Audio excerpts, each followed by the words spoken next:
Hello guys, स्वागत करता हूं आप सभी का अपने इस यूट्यूब चैनल पॉलिटेक्निकल क्लासेस पर। तो गाइस, आशा करता हूं आप लोग अच्छे होंगे। तो चलिए देखते हैं आज के इस वीडियो में पॉलिटेक्निक थर्ड सेमेस्टर इलेक्ट्रिकल या फिर इलेक्ट्रॉनिक्स या फिर अदर ब्रांच में एक सब्जेक्ट पढ़ा जाता है जिसको हम इलेक्ट्रिकल इलेक्ट्रॉनिक्स इंजीनियरिंग मटेरियल के नाम से जानते हैं। तो देखिए, आज हम इसके चैप्टर नंबर 4 जिसका नाम इंसुलेटिंग मटेरियल है, तो आज हम इसके लेक्चर नंबर 2 के बारे में देखने वाले हैं। तो जैसे कि हमने लेक्चर नंबर 2 को आज यहाँ पे देखना है, और आपको लेक्चर नंबर 2 शुरू करने से पहले आपको बता दूं थोड़ा सा कि लेक्चर नंबर 1 में हमने आपको क्या क्या बताया था। तो देखिए, लेक्चर नंबर 1 में हमने इसके बेसिक को बताया था कि विद्युत रोधी पदार्थ यानी कि इंसुलेटिंग मटेरियल क्या होते हैं, और इसमें कुछ परिभाषित शब्द थे जैसे कि क्षरण धारा, लीकेज करंट क्या होती है, पराविद्युत पदार्थ क्या होते हैं, इनकी परिभाषाएं, सारी चीज़ें हमने इसके पहले की वीडियो में बता दिया था। तो यदि आपने अभी तक इस चीज़ को वॉच नहीं किया है, लेक्चर नंबर 1 को वॉच नहीं किया, तो वॉच कर सकते हैं जाकर चैनल की प्लेलिस्ट में। और देखिए, यहाँ पे लेक्चर नंबर 2 को शुरू करने से पहले एक चीज़ और बता दें आपसे कि यदि आपने अभी तक चैनल को सब्सक्राइब नहीं किया, सब्सक्राइब कर लें और बेल आइकन को प्रेस कर दें और अपने दोस्तों में भी इस चैनल को शेयर कर दें। तो देखिए, लेक्चर नंबर 2 हमारा है कि क्लासिफिकेशन ऑफ इंसुलेटिंग मटेरियल। तो देखिए, इंसुलेटिंग मटेरियल जो आपका है, अब देखिए यहाँ से ये जो आपका क्वेश्चन है 5 नंबर का बन जाएगा एग्जाम में, 5 नंबर का इंपॉर्टेंट क्वेश्चन है दोस्तों ये चीज़। तो आपको हम टॉपिक वाइज पढ़ा रहे हैं और आपको ये भी बता दे रहे हैं कि आपके एग्जाम में ये जो है क्वेश्चन इतने नंबर में बन सकता है। तो देखिए कितनी अच्छी बात है। देखिए, इंसुलेटिंग मटेरियल का क्लासिफिकेशन आप किस टाइप से कर सकते हैं। तो जो इंसुलेटिंग मटेरियल यानी कि विद्युत रोधी पदार्थ आपके हैं, उनका जो क्लासिफिकेशन हुआ है, फर्स्ट जो आपका हुआ अवस्था के आधार पर। तो जो आपका पहला क्लासिफिकेशन है वो अवस्था के आधार पर किया गया है, तो on the basis of state. तो देखिए, अवस्था के आधार पर कितने टाइप के हो सकते हैं आपके इंसुलेटिंग मटेरियल, विद्युत रोधी पदार्थ। तो देखिए, अवस्था के आधार पर इंसुलेटिंग मटेरियल 3 प्रकार के होते हैं।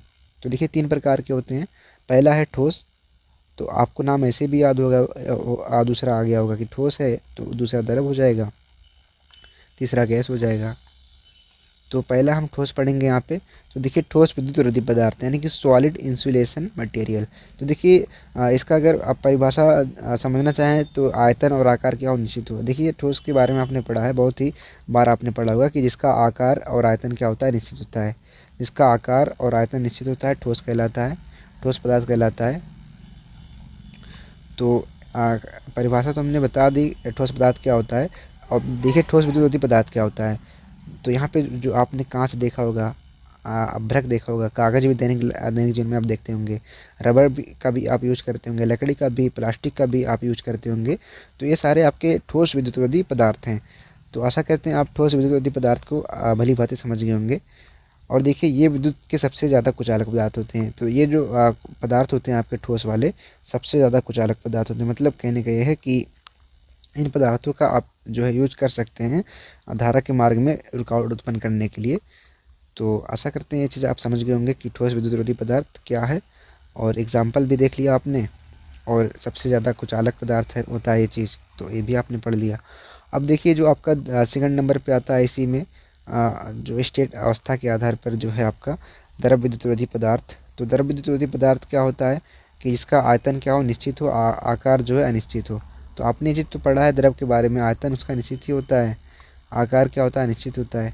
जिस बर्तन में रखोगे उसका आकार धारण कर लेगा, गिलास में रखो गिलास का आकार धारण कर लेगा। तो द्रव की एक खासियत ही होती है। तो जो द्रव विद्युत रोधी पदार्थ है, तो वो जो यहाँ पे है, उदाहरण के तौर पर आप देख सकते हैं ट्रांसफार्मर आयल। तो ट्रांसफार्मर आयल आपने इलेक्ट्रिकल मशीन फर्स्ट में पढ़ा ही होगा कि ट्रांसफार्मर क्या होता है, उसमें कौन सा आयल यूज़ होता है। तो जो ऑयल होता है, ऑयल के रूप में होता है ट्रांसफार्मर ऑयल। तो ये भी एक विद्युत रोधी पदार्थ है।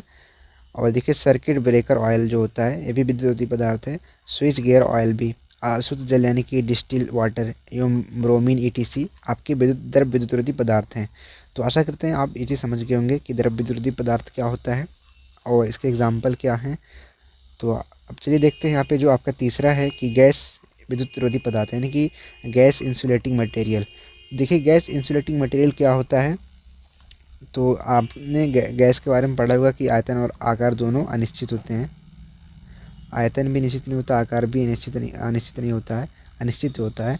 तो ऐसे पदार्थ हमारे गैस कहलाते हैं। और गैस विद्युत रोधी पदार्थ मतलब आप एग्जाम्पल के रूप में देख सकते हैं, ऑक्सीजन आपका हो गया, फ्लोरीन हो गया, क्लोरीन, हाइड्रोजन, वायु, carbon, carbon dioxide, methane, helium, neon, argon, ETC. तो देखिए, ये सब हमारे विद्युत रोधी पदार्थ हैं, क्योंकि अगर ये सब विद्युत रोधी पदार्थ ना होते तो आजकल माहौल कुछ और ही होता।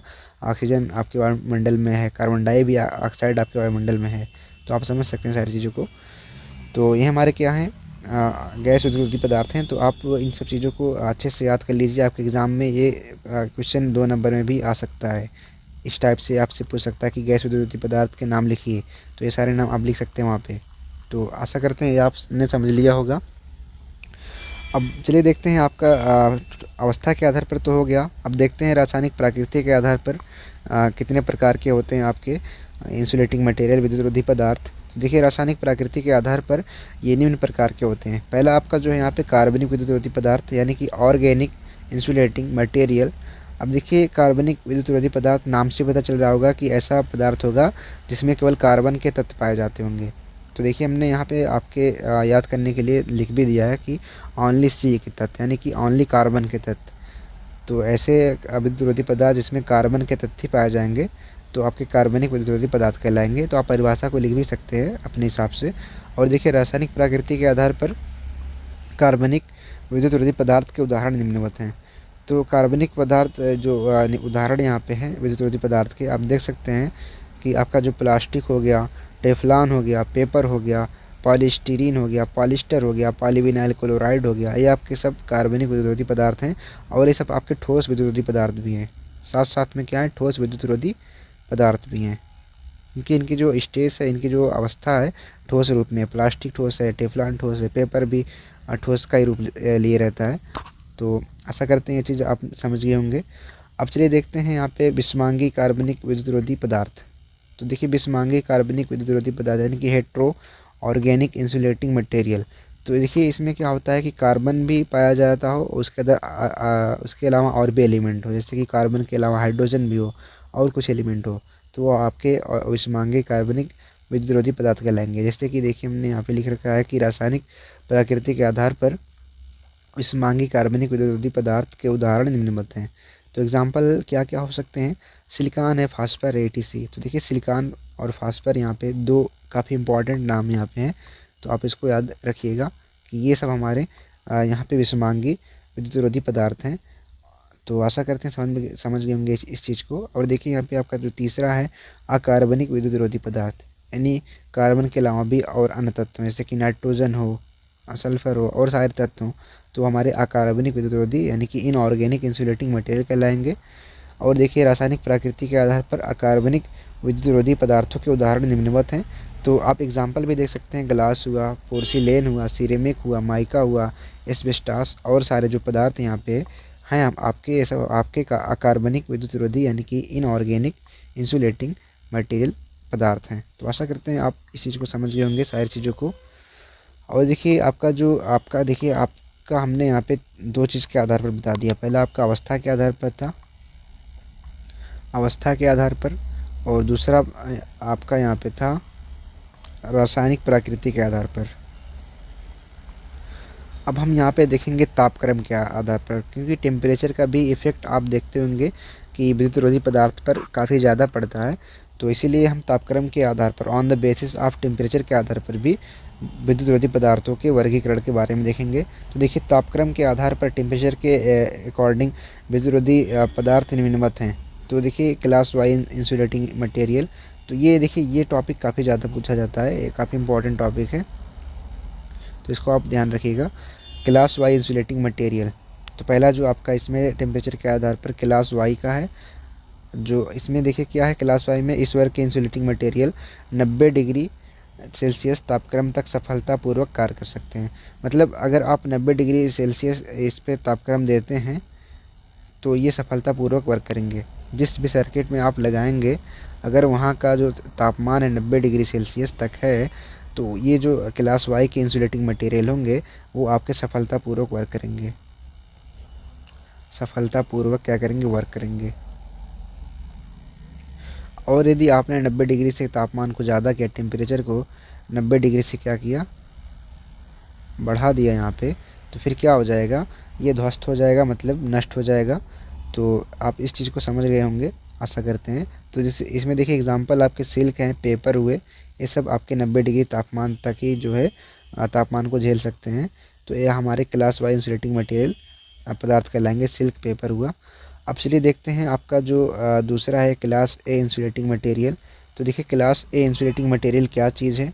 तो देखिए समझ लीजिए कि इस वर्ग के विद्युत विरोधी पदार्थ 105 डिग्री सेल्सियस टेम्परेचर तक सफलतापूर्वक कार्य कर सकते हैं। मतलब कोई भी सर्किट होगा जिसमें आप इस इंसुलेटिंग मटेरियल को अप्लाई करेंगे क्लास ए वाले को, वहाँ पे तापमान जो होना चाहिए 105 डिग्री तक ही होना चाहिए। अगर 105 से 110 हो गया, 110 अगर मान लेते हैं हो जाता है,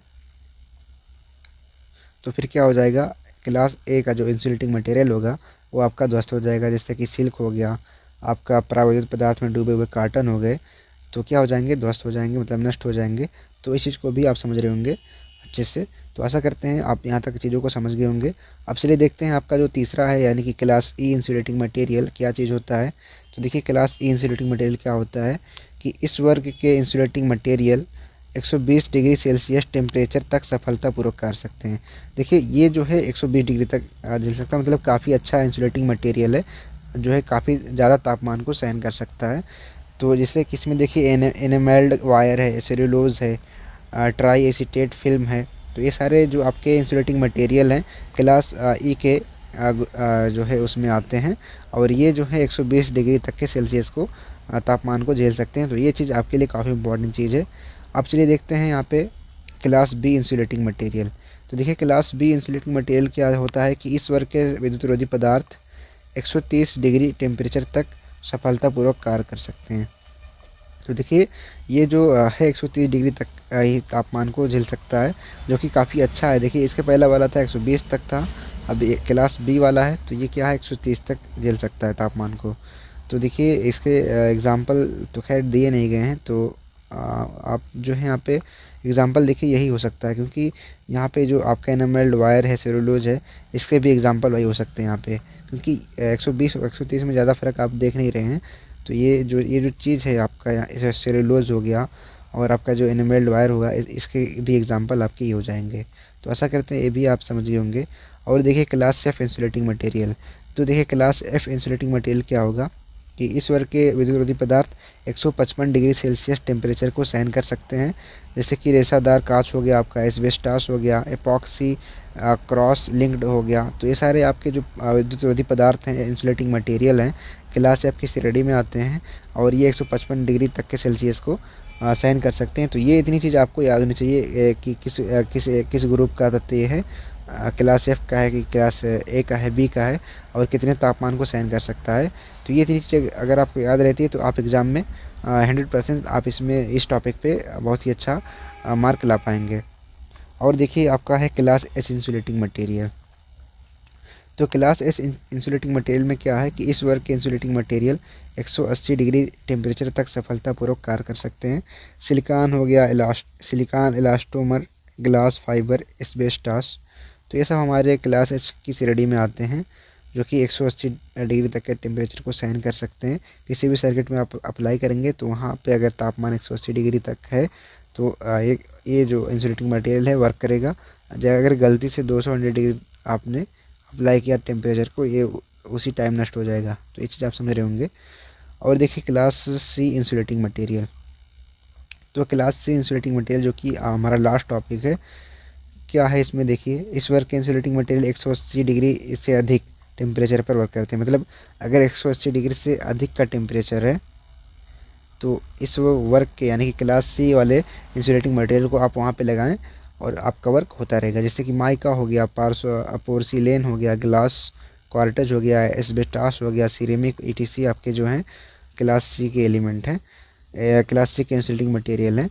तो आशा करते हैं आपने ये सारी चीज़ को समझ लिया होगा क्या चीज़ होता है। देखिए हमने आपको यही बताया कि टेम्परेचर के आधार पर क्या होता है, रासायनिक प्रकृति के आधार पर, और यहाँ पे अवस्था के आधार पर आपका इंसुलेटिंग मटेरियल कितने प्रकार का होता है, कैसे कैसे क्या चीज़ें होती हैं। तो आपने ये चीज़ समझ लिया होगा।